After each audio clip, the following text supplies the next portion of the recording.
Hi everyone, Assalamu alaikum, Bismillah ar-Rahman ar-Rahim. I wanted to take a few minutes to just kind of share my heart with you. I'm speaking to the Muslim youth of the world. Many of you know me and you know that I have spent a great number of years trying to be sure that you had the voice that was necessary in our world, that you weren't a sandwich generation, that your ideas, that your creativity, that your leadership would come forward. It was important to me that happened because in my heart and in my mind, when you invest in the future, you've invested in your faith.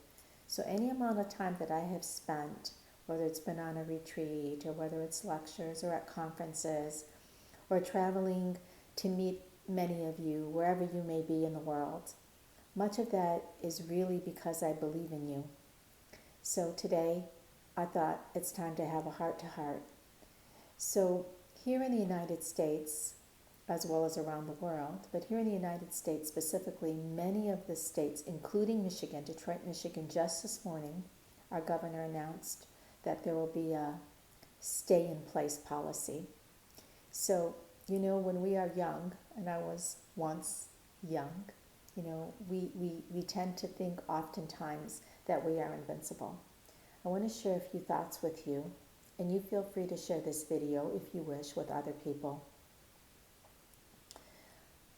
We were told in the very beginning that this virus is going to affect those who are immunocompromised, right? Or those who were elderly. So what we weren't told and what we learned today, for example, in the state of Michigan, that 40% of the people who are sick with the virus and in the hospitals are people between the ages of 20 and 49. That means you. This concerned me, and the reason why I'm doing this video is because, once again, going back to the future of our faith, the future lies in your hands.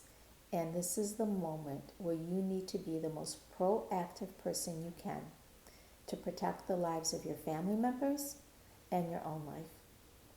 While this is a very, very serious thing, many people are just thinking that the media is hyping it up.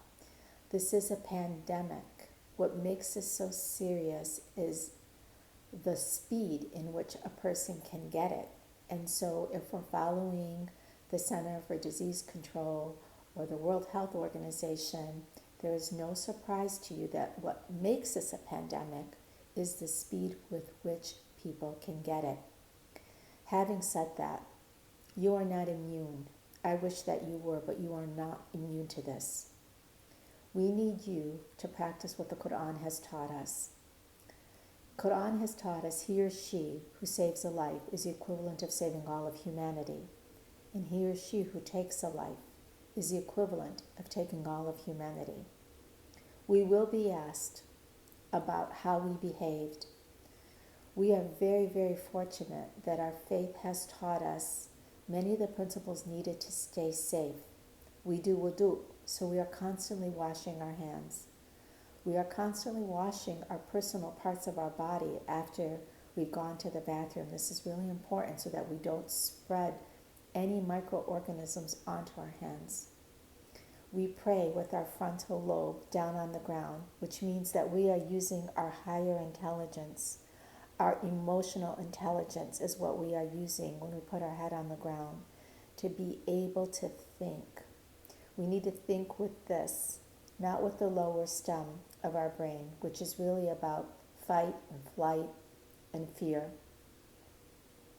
We have a human responsibility to care for one another. This is the time in which we exercise that human family concept. Now, Muslims, of course, one of our core values is family. And many of us live in communities or in homes that have a tremendous amount of extended family. We even have intergenerational families. So you become a vector, meaning that someone can catch something from you even if you're not symptomatic. We don't want you to be a vector. We want you to be a victor.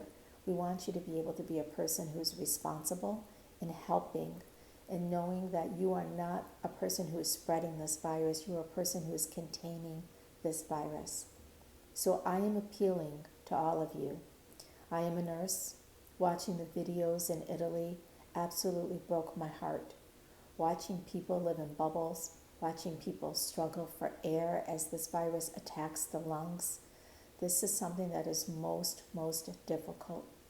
We need to send every single day, every time we put our head to the ground, a prayer for the healthcare providers. We need to pray for our doctors and our nurses and our healthcare providers who are sacrificing their own well-being and sacrificing their life. He or she who saves a life is as if they've saved all of humanity. They are to be so commended, but they need our prayers.